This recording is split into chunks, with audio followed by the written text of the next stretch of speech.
Hello, Happy New Year, and welcome into the Real Estate Beat. I'm Amy Atkins. I'm Mike Meena. And we're here to start the new year with giving you all the information you need to know. So keep watching because we're going to have a lot of great information moving forward. Did you hear what she saad? She said, we're here to start the new year. That was so poetic. I know, I love being poetic. Yeah, that's awesome. We're back. Oh, We're back. so excited. But listen, hey, you know what? With the new year, we've got a lot of information out there, and the media and other sources, they love to kind of think that they've got their pulse on the real estate community.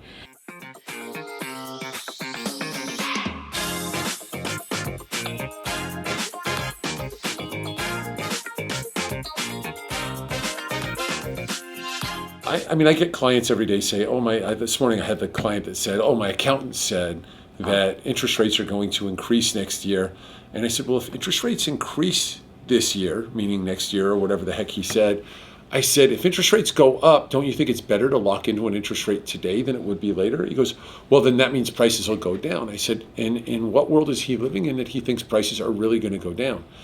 So I went through the fact that, we were at 3% just a year ago on interest rates, and people thought those rates were high, by the way.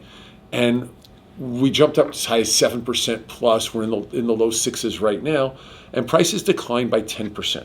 Okay. So with a 10% decline in price and a 3% increase in rate, you were getting an $800,000 loan. Now you're paying $1,200 more a month. Yeah, you dropped your price from $1 million to $900 or whatever that is.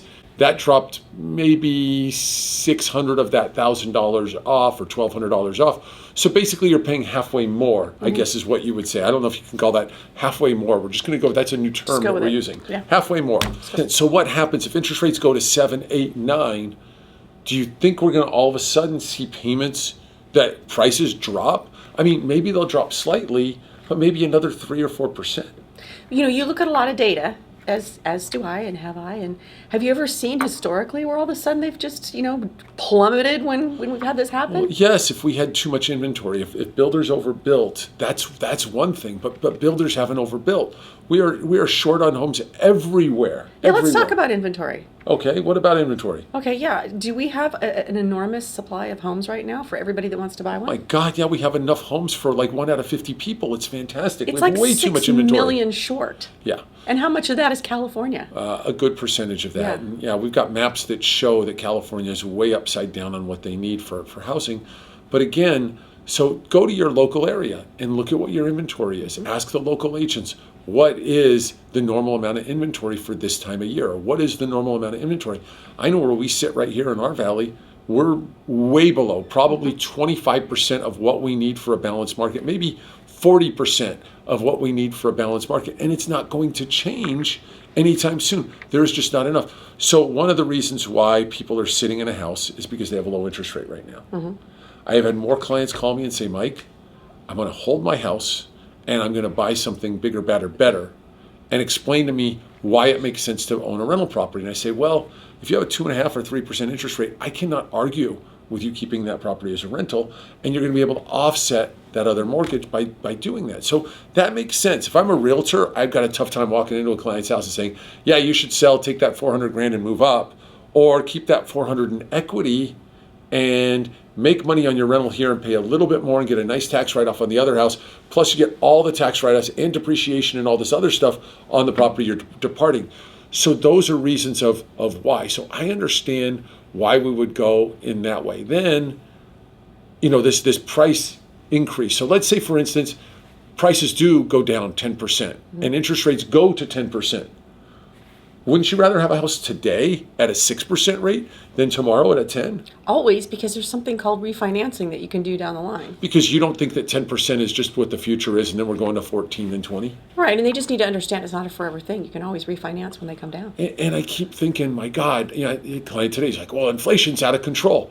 No, inflation was out of control. We have annualized inflation to 2.4% over the last 5 months. That's annualized. That means we are averaging 0.2% per month.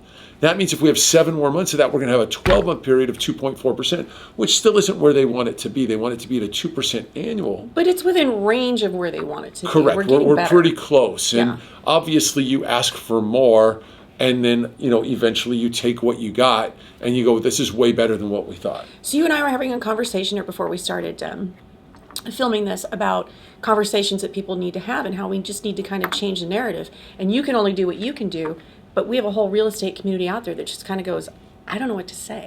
Well, I think one of the things, and you like to use the term, shut up or throw up. I don't know what you use. But Show up and throw up. Show up, throw up, whatever it's called.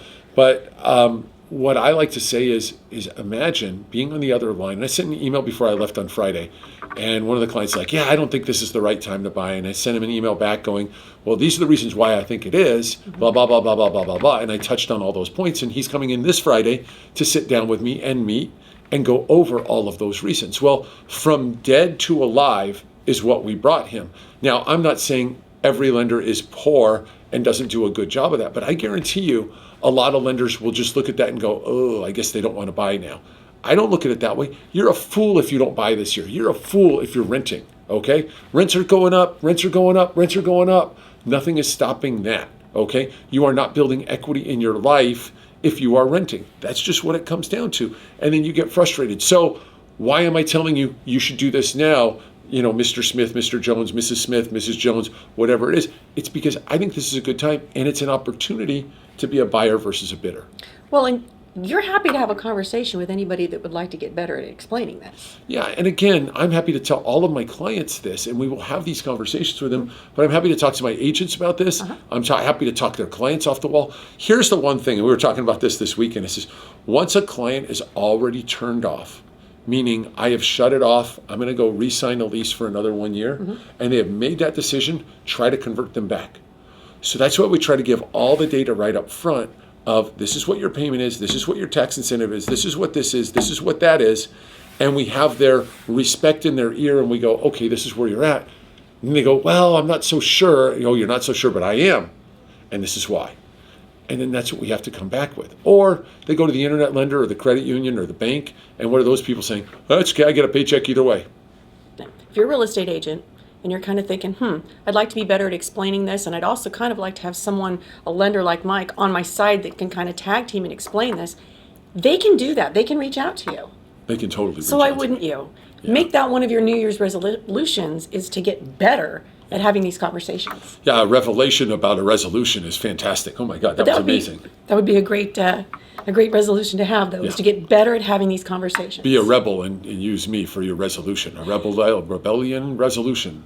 There Revolution. You go. So great conversation today, guys. And again, stay tuned. We're going to have a lot of good shows this year about different topics and things like that. And this is fluid. It's always changing. So it's important that you kind of stay on top of things. And right here is where you're going to hear the real deal and the truth. So, right here, right now, yeah, on the Real Estate Beat. Happy New Year. Hey, happy stinking New Year. Happy New Year. And we'll look forward to seeing you again on the Real Estate Beat. Yeehaw.